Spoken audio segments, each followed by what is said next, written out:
Hi mga Zay! Yung araw nga ay bibili ako ng school supply. Nangasamahan nyo akong bumili ng school supply ngayon. Wala nga kasing pasok si daddy today. Nga bibili kami ng school supply. Nga malapit na rin yung pasukan. Malapit na rin kasi mag June 16. By the way, ang date po today is June 12. Sobrang lapit na nga ng pasukan. Kaya nga nai-stress na ako. Charot! Ka-stress nga kasi. Lalaman mo nga na malapit na ang pasukan. By the way, tara na nga.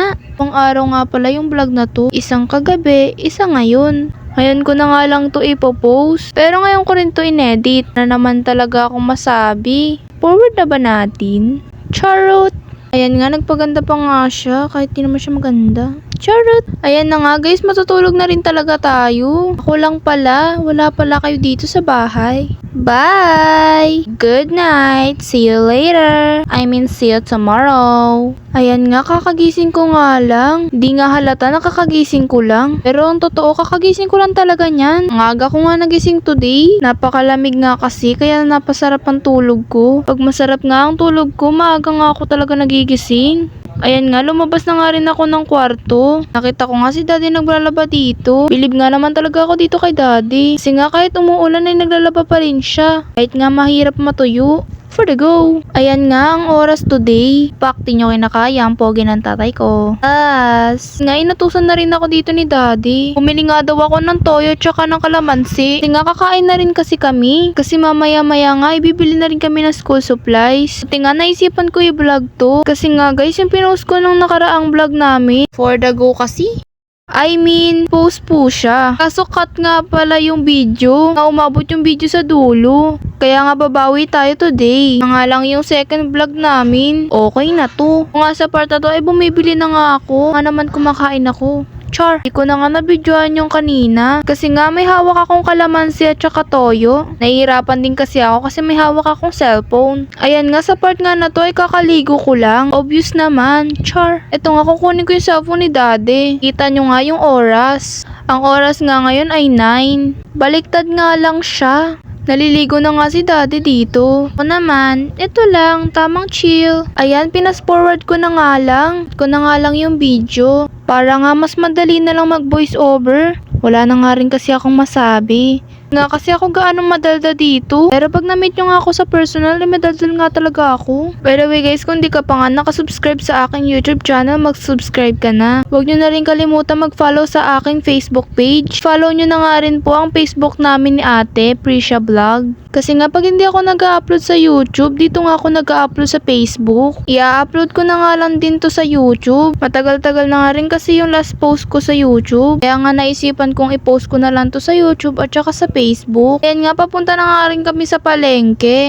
Ayan nga, nandito na rin kami sa palengke. Ilang araw na nga umuulan dito sa amin. E nga, nung bumili kami ng school supplies, ay umambon nga lang. By the way guys, malapit na pala yung pasukan. Kaya hintayin nyo yung mga school vlog ko. Sobrang nalulungkot nga lang kasi ako. Kasi nga wala na yung mga kaklase ko. Hindi na nga rin kasi sila yung kaklase ko. Antayin nyo nga yung mga school vlog ko. Marapit na rin naman ang pasukan. Wala na nga akong makwento sa inyo. Kaya tara na, i-fast forward na nga natin. Dito nga sabi ko kay dati ay unahin muna yung black shoes. Kasi nga guys, nasira nga pala yung black shoes ko nung nakaraan. Nabutas nga kasi yung black shoes ko. Sabi ko nga kay dati ay unahin na lang namin yung black shoes. Kasi nga yung pagkakaalam ko, marami pa rin tao dun sa school supplies na binibilan namin. Kaya nga nagdesisyon na lang ako na unahin na lang yung black shoes ko. Para nga makita na rin ni daddy kung alin yung matitirang budget. Ayan nga, nabubulol-bulol na nga lang talaga ako. Dito nga, pumasok na kami sa palengke. By the way guys, kung hinahanap nyo po pala si Ate Princess ngayon sa vlog ko, wala po siya dito. Hindi nga pala siya sumama sa amin. Solo vlog nga lang to. Dito nga, naghahanap na kami ng sapatos. Pero ang dami na naman niya nakikita mga t-shirt. Kaya nga, muntikan pa siya mabudol.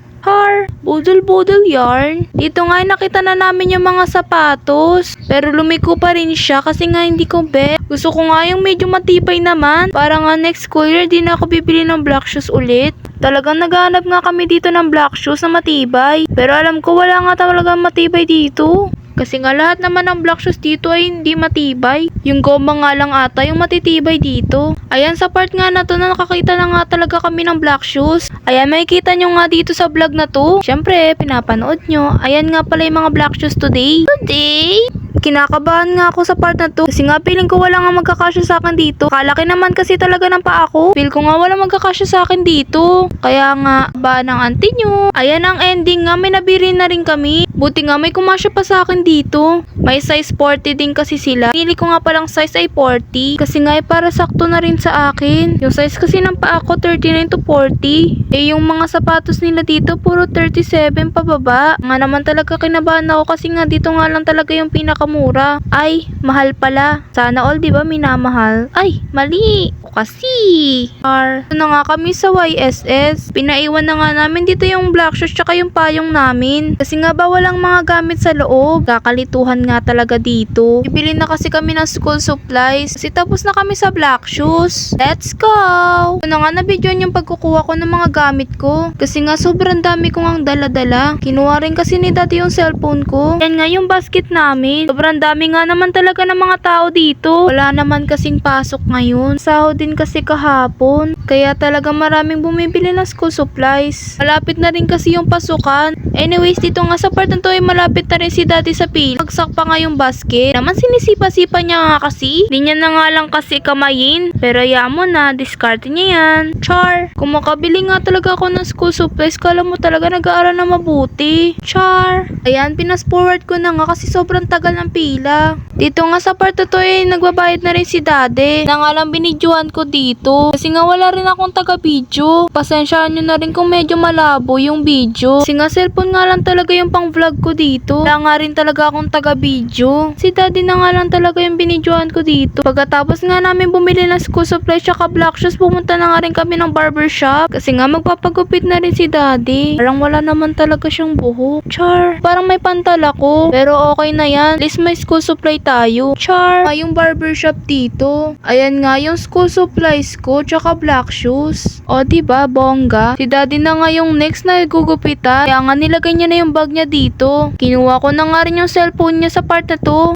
Ayan nga, ginugupitan na nga siya. Sabi sa inyo, parang wala naman siyang buhok. Charot! Tignan nyo nga kung gano'ng kapogi ang Father Earth ko. O diba, mapapasabi ko na lang talaga ng sana all. Mahirap talaga mag voice over. Sa akin, mahirap siya. Siyempre, first timer. Pagkatapos nga ni daddy magpagupit, uuwi na rin kami. Aming salamat nga pala sa panonood ng aking vlog today. Dito ko na nga lang tinatapos tong video na to. Abangan nyo nga pala yung school vlog ko. Kasi marapit na nga talaga yung pasukan. 4 days na nga lang. Dito ko na tinatapos tong vlog na to. Bye!